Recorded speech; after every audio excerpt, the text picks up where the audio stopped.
Friends, welcome back to my channel Nishchita Gowda ಅಡುಗೆ and vlogs. ಇವತ್ತಿನ ವಿಡಿಯೋದಲ್ಲಿ ನಾನು ನಿಮಗೆ ಸ್ವೀಟ್ ಪೊಟ್ಯಾಟೊ ಹಲ್ವಾ ರೆಸಿಪಿನ ನಾನು ತೋರಿಸ್ಕೊಡ್ತಾ ಇದ್ದೀನಿ. ವಿಡಿಯೋನ ಎಲ್ಲೂ ಕೂಡ ಸ್ಕಿಪ್ ಮಾಡ್ದಂಗೆ ಪೂರ್ತಿಯಾಗಿ ವಿಡಿಯೋನ ನೋಡಿ.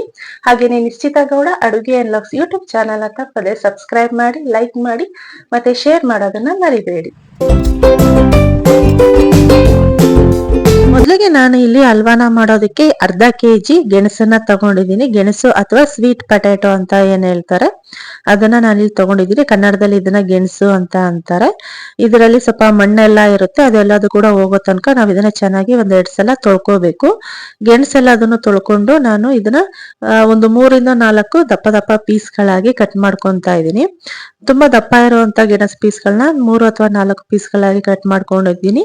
ಸಣ್ಣ ಪೀಸ್ ಇರುವಂತದನ್ನ 2 ಅಥವಾ 3 ಪೀಸ್ಗಳಾಗಿ ಕಟ್ ಮಾಡ್ಕೊಂಡಿದ್ದೀನಿ. ಈ ರೀತಿ ಕಟ್ ಮಾಡಿ ಬೇಯಿಸೋದ್ರಿಂದ ಗೆಣಸು ಬೇಗ ಬೇಯುತ್ತೆ. ಅದಕ್ಕೋಸ್ಕರ ನಾನು ಗೆಣಸುಗಳನ್ನ ಪೀಸ್ ಮಾಡ್ಕೊಂಡು ಇಟ್ಕೊಂಡಿದ್ದೀನಿ. ನಂತರ ನಾನು ಗೆಣಸನ್ನ ಬೇಯಿಸೋದಿಕ್ಕೆ ಇಡ್ಲಿ ಪಾತ್ರೆನ ತಗೊಂಡಿದ್ದೀನಿ. ನೋಡಿ, ಈ ರೀತಿಯಾಗಿ ಸಿಲ್ವರ್ ಇಡ್ಲಿ ಪಾತ್ರೆ ಇದೆ, ಅಥವಾ ನೀವು ಇಡ್ಲಿ ಕುಕ್ಕರ್ ಅದನ್ನು ಕೂಡ ನೀವು ಉಪಯೋಗಿಸಬಹುದು.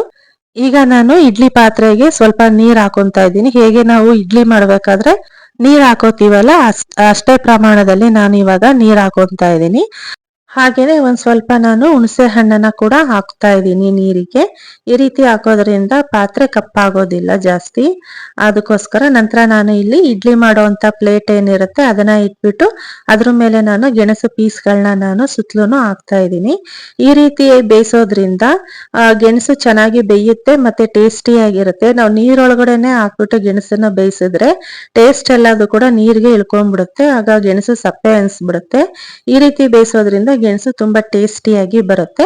ಹಾಗೇನೆ ಒಂದ್ ಸ್ವಲ್ಪ ಉಪ್ಪು ಕೂಡ ಹಾಕ್ತಾ ಇದ್ದೀನಿ. ಜಾಸ್ತಿ ಉಪ್ಪು ಹಾಕ್ಬಾರ್ದು, ಒಂದು ಚಿಟಿಕೆಯಷ್ಟು ಉಪ್ಪನ್ನ ಸುತ್ತಲೂ ಕೂಡ ಉದುರಿಸ್ತಾ ಇದ್ದೀನಿ. ನಂತರ ಇದನ್ನ ನಾನು ಮುಚ್ಚಳನ ಮುಚ್ಚಿ ಒಂದು 15-20 ನಿಮಿಷ ಬೇಯಿಸ್ಕೊತಾ ಇದ್ದೀನಿ.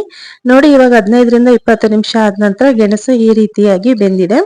ನಿಮ್ಗೆ ಗೆಣಸು ಬೆಂದಿದೆಯೋ ಇಲ್ವೋ ಅನ್ನೋದು ಗೊತ್ತಾಗ್ಬೇಕು ಅಂತಂದ್ರೆ ಈ ತರ ಒಂದು ಫೋರ್ಕ್ ಅಲ್ಲಿ ನೀವು ಸ್ವಲ್ಪ ಚುಚ್ಚಿ ನೋಡಿ, ಆಗ ಅದು ಒಳಗಡೆ ಈಸಿಯಾಗಿ ಹೋಗ್ತಾ ಇದೆ ಅಂತಂದ್ರೆ ಗೆಣಸು ಚೆನ್ನಾಗಿ ಬೆಂದಿದೆ ಅಂತ. ನಿಮ್ಗೆ ಏನಾದ್ರು ಒಂದ್ ಸ್ವಲ್ಪ ಗಟ್ಟಿ ಗಟ್ಟಿ ಅನ್ನಿಸ್ತಾ ಇದೆ ಅಂತಂದ್ರೆ ಗೆಣಸು ಇನ್ನೂ ಸ್ವಲ್ಪ ಬೆಂದಿಲ್ಲ ಅಂತ. ಮತ್ತೆ ಒಂದ್ ಸ್ವಲ್ಪ ಹೊತ್ತು ಬೇಯಿಸ್ಕೊಳ್ಳಿ. ನೋಡಿ, ಇವಾಗ ಗೆಣಸೆಲ್ಲ ಅದು ಕೂಡ ಚೆನ್ನಾಗಿ ಬೆಂದಿದೆ, ಈಸಿಯಾಗಿ ಫೋರ್ಕ್ ಒಳಗಡೆ ಹೋಗ್ತಾ ಇದೆ. ನಂತರ ಇದನ್ನ ನಾನು ಒಂದ್ 5 ನಿಮಿಷಗಳ ಕಾಲ ಒಂದು ಪ್ಲೇಟ್ಗೆ ಹಾಕಿ ಆರೋದಕ್ಕೆ ಬಿಡ್ತಾ ಇದ್ದೀನಿ. ಗೆಣಸು ತುಂಬಾ ಬಿಸಿ ಇರುತ್ತೆ, ಅದಕ್ಕೋಸ್ಕರ ನಾನು ಇದನ್ನ ಒಂದ್ 5 ನಿಮಿಷ ಆರೋದಕ್ಕೆ ಬಿಟ್ಟಿದ್ದೀನಿ. ನಂತರ ಇದು ಎಲ್ಲದು ಕೂಡ ಸ್ವಲ್ಪ ತಣ್ಣಗಾದ್ಮೇಲೆ ಸಿಪ್ಪೆನ ಈ ರೀತಿಯಾಗಿ ಬಿಡಿಸ್ಕೊತಾ ಇದ್ದೀನಿ. ನೋಡಿ, ಸಿಪ್ಪೆ ಕೂಡ ಚೆನ್ನಾಗಿ ಬರ್ತಾ ಇದೆ. ಗೆಣಸು ಚೆನ್ನಾಗಿ ಬೆಂದಿದ್ರೆ ಮಾತ್ರ ಈ ರೀತಿಯಾಗಿ ಸಿಪ್ಪೆ ಈಸಿಯಾಗಿ ಬಿಡಿಸೋದಕ್ಕೆ ಬರುತ್ತೆ.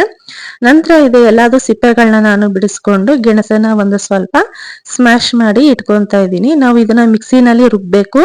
ಡೈರೆಕ್ಟ್ ಆಗಿ ನಾವು ಪೀಸ್ಗಳನ್ನ ಹಾಕಿದ್ರೆ ಮಿಕ್ಸಿಲಿ ರುಬ್ಬೋದಿಲ್ಲ ಅದು. ಅದಕ್ಕೋಸ್ಕರ ಈ ರೀತಿಯಾಗಿ ಒಂದ್ ಸ್ವಲ್ಪ ಕೈಯಲ್ಲೇನೆ ಸ್ಮ್ಯಾಶ್ ಮಾಡ್ತಾ ಇದ್ದೀನಿ. ಗೆಣಸು ಚೆನ್ನಾಗಿ ಬೆಂದಿರುತ್ತಲ್ಲ, ಹಾಗಾಗಿ ಇದನ್ನ ಕೈಯಲ್ಲೇನೆ ಒಂದ್ ಸ್ವಲ್ಪ ಇಸ್ಕಿದ್ರೆ ಸಾಕು, ಚೆನ್ನಾಗಿ ಅದು ಸ್ಮ್ಯಾಶ್ ಆಗುತ್ತೆ.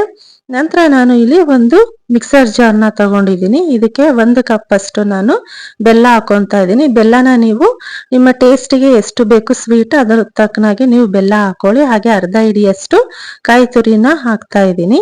ಬೆಲ್ಲ ಹಾಕ್ಬೇಕಾದ್ರೆ ನೀವು ಉಂಡೆ ಬೆಲ್ಲನ ಹಾಕ್ಬೇಡಿ, ಸ್ವಲ್ಪ ಜಜ್ಜಿಬಿಟ್ಟು ಹಾಕಿ, ಇಲ್ಲ ಅಂತಂದ್ರೆ ಮಿಕ್ಸಿ ಜಾರ್ ಹಾಳಾಗ್ಬಿಡುತ್ತೆ. ಅದಕ್ಕೋಸ್ಕರ ನಂತರ ಇದಕ್ಕೆ ನಾನು ಸ್ಮ್ಯಾಶ್ ಮಾಡಿ ಇಟ್ಕೊಂಡಿದ್ದಂತ ಗೆಣಸು ಏನಿತ್ತು ಅದೆಲ್ಲದನ್ನು ಕೂಡ ಹಾಕೊಂತಾ ಇದ್ದೀನಿ. ಆಮೇಲೆ ಕಾಯಿ ತುರಿನೂ ಅಷ್ಟೇ ತುಂಬಾ ಜಾಸ್ತಿ ಹಾಕೋದಿಕ್ಕೆ ಹೋಗ್ಬಾರ್ದು, ಒಂದ್ ಸ್ವಲ್ಪ ಮಾತ್ರ ಕಾಯಿ ತುರಿನ ಹಾಕೋಬೇಕು. ಅರ್ಧ ಹಿಡಿಯಷ್ಟು ಮಾತ್ರ ನಾನಿಲ್ಲಿ ಕಾಯಿ ತುರಿನ ಹಾಕೊಂತಾ ಇದ್ದೀನಿ. ಅರ್ಧ ಕೆಜಿ ಗೆಣಸಿಗೆ ನಾನಿಲ್ಲಿ ಅರ್ಧ ಹಿಡಿಯಷ್ಟು ಅಷ್ಟೇ ಕಾಯಿ ತುರಿನ ಹಾಕೊಂತಾ ಇರೋದು. ಜಾಸ್ತಿ ಕಾಯಿ ತುರಿ ಹಾಕೊಂಡ್ರೆ ತಿನ್ನೋದಕ್ಕೆ ಅಷ್ಟು ಚೆನ್ನಾಗಿ ಅನ್ಸೋದಿಲ್ಲ. ನಂತರ ಇದಕ್ಕೆ ನಾನು ಒಂದ್ ಸ್ವಲ್ಪ ನೀರ್ ಹಾಕೊಂತಾ ಇದ್ದೀನಿ. ನೀರು ತುಂಬಾ ಹಾಕೊಂಡು ತೆಳ್ಳಗ್ ಮಾಡ್ಕೋಬಾರ್ದು, ಸ್ವಲ್ಪನೇ ಹಾಕೋಬೇಕು ನೀರು. ನೀವು ಮಿಕ್ಸಿ ಓಡಿಸ್ಬೇಕಾದ್ರೆ ನಿಮ್ಗೆ ತುಂಬಾ ಗಟ್ಟಿ ಅನ್ಸಿದ್ರೆ ಅವಾಗ ಮಾತ್ರ ನಿಮ್ಗೆ ಎಷ್ಟು ಬೇಕಷ್ಟು ನೋಡ್ಕೊಂಡು ನೀರ್ ಹಾಕೊಳ್ಳಿ. ನೋಡಿ, ಇಷ್ಟು ಗಟ್ಟಿ ಇರ್ಬೇಕು, ಅವಾಗ ಹಲ್ವಾ ತಿನ್ನೋದಕ್ಕೆ ತುಂಬಾನೇ ಚೆನ್ನಾಗಿರುತ್ತೆ. ನೋಡಿ, ಇವಾಗ ಎಲ್ಲದು ಕೂಡ ನುಣ್ಣಗೆ ರುಬ್ಬಿದಾಗಿದೆ. ಇವಾಗ ಇದಕ್ಕೆ ನಾನು ಒಂದ್ ಸ್ವಲ್ಪ ತುಪ್ಪದಲ್ಲಿ ಹುರಿದಿರೋ ಅಂತ ಗೋಡಂಬಿನ ಹಾಕೊಂತಾ ಇದ್ದೀನಿ. ನೀವು ನಿಮ್ಮ ಮನೆಯಲ್ಲಿ ಯಾವ್ದಾವ್ದು ಡ್ರೈ ಫ್ರೂಟ್ಸ್ ಇರುತ್ತೆ ಅದೆಲ್ಲದು ಕೂಡ ಹಾಕೋಬಹುದು. ದ್ರಾಕ್ಷಿ, ಗೋಡಂಬಿ, ಬಾದಾಮಿ ಎಲ್ಲದು ಕೂಡ ಹಾಕೋಬಹುದು, ತಿನ್ನೋದಕ್ಕೆ ಚೆನ್ನಾಗಿರುತ್ತೆ. ಹಾಗೆ ನಾನು ಇದಕ್ಕೆ ಒಂದ್ ಸ್ವಲ್ಪ ತುಪ್ಪ ಹಾಕ್ತಾ ಇದ್ದೀನಿ. ನಿಮ್ಗೆ ತುಪ್ಪ ಬೇಡ ಅಂತಂದ್ರೆ ಸ್ಕಿಪ್ ಮಾಡ್ಬೋದು, ಆದ್ರೆ ತುಪ್ಪ ಹಾಕೊಂಡ್ರೆ ತುಂಬಾ ಚೆನ್ನಾಗಿರುತ್ತೆ. ಹಾಗೇನೆ ಒಂದ್ ಸ್ವಲ್ಪ ಬಿಸಿ ಹಾಲನ್ನ ಕೂಡ ಹಾಕ್ತಾ ಇದ್ದೀನಿ. ಬಿಸಿ ಹಾಲು ಮತ್ತೆ ತುಪ್ಪ ಹಾಕೊಂಡ್ ತಿಂದ್ರೆ ತುಂಬಾನೇ ಟೇಸ್ಟ್ ಚೆನ್ನಾಗಿರುತ್ತೆ. ನೋಡಿದ್ರಲ್ಲ ಫ್ರೆಂಡ್ಸ್, ಸ್ವೀಟ್ ಪೊಟ್ಯಾಟೊ ಹಲ್ವಾನ ಹೇಗ್ ಮಾಡೋದು ಅಂತ.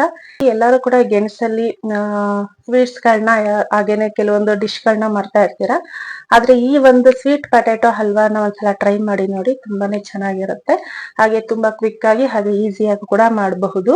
ನಿಮ್ಮ ಮನೆಗೆ ಯಾರಾದ್ರೂ ಗೆಸ್ಟ್ ಗಳು ಬಂದಾಗ ಹಾಗೇನೆ ನಿಮ್ಮ ಮಕ್ಳುಗಳಿಗೂ ಕೂಡ ನೀವು ಇದನ್ನ ಮಾಡ್ಕೊಡ್ಬೋದು.